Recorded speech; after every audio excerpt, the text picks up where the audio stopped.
Well, breaking news, more than 54,000 homes and businesses are still without power in North and South Carolina.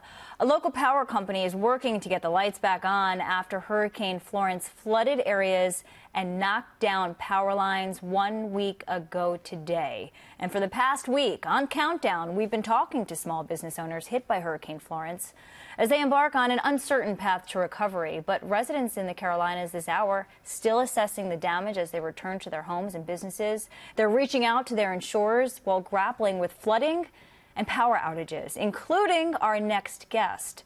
She's the Wilmington Chamber of Commerce CEO, one of the areas of North Carolina that was hardest hit by Hurricane Florence, and she welcomes us over the phone now. Natalie English, thank you for joining us. First off, Natalie, how are you doing?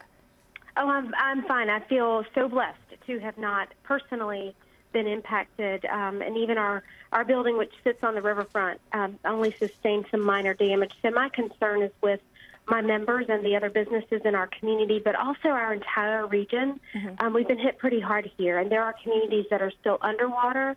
And our biggest concern is that as the water continues to flow downhill, we will be facing continued flooding at least through early next week. That's the thing. You know, I guess you can call it, Natalie, an adrenaline rush dealing with the immediate effects of Florence. But now I got to imagine everybody's just exhausted. Yeah, they are. And the best news is that the outpouring of support from all over the country.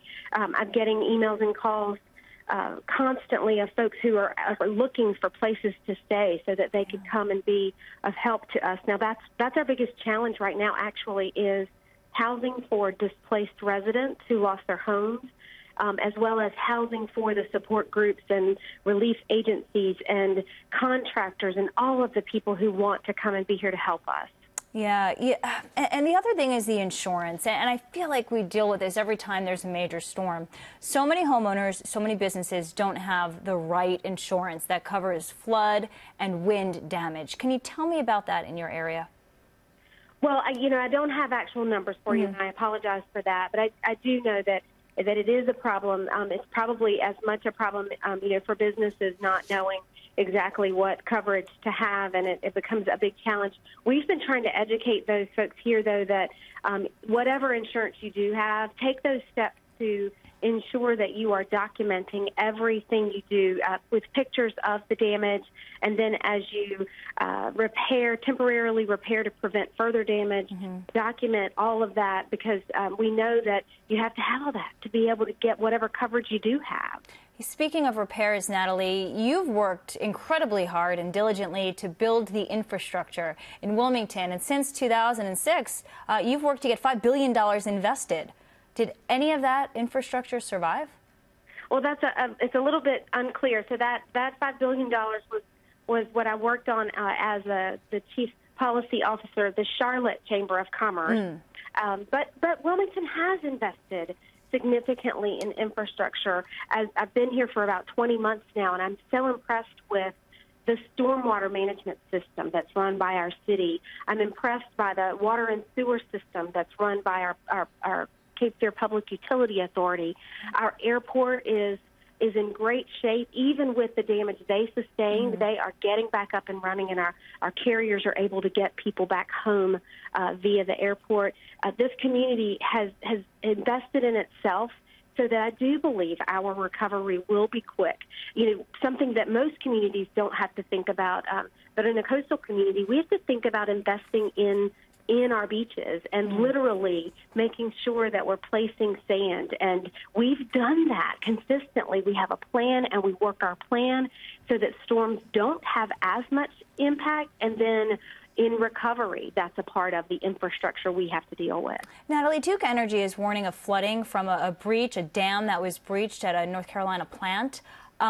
So coal ash is literally flowing into the Cape Fear River. Are you hearing anything about that? I've heard what you have, and that is that they've reported their breach. I know that they are working hard to contain what has happened, and they are a good corporate citizen, and so they're working hard on their own property to contain that spill. But they've got hundreds and hundreds of people not only working to restore power in our region, but also simply going to visit with businesses and individuals to make sure that those folks have what they need. And they also bring relief workers into the community. So they're doing everything they can. And I'm certainly concerned, as I would be with anything that shouldn't be in the river, but I have full confidence that Duke's going to do what they have to do. Yeah, it's such a terrible story. So many lives lost. And for the businesses, it's a 1-2 punch. You can't do business right now because of the conditions, and you also have to repair your business. What are businesses telling you? Our folks are so resilient. I'm so pleased and impressed by how quickly those that have been able to get back up and running are, and how they're helping each other. And for those businesses that are still in a state that they can't get back up and running, we are working as hard as we can to get them the resources that they need. We will be opening our office up for the Small Business Administration to set up shop for however long they have to be here. They will be in the chamber building, and we are happy to be able to connect with our businesses in that way. Natalie English, thank you so much to everything that you're doing, and best of luck to you. Thank you very much. All right.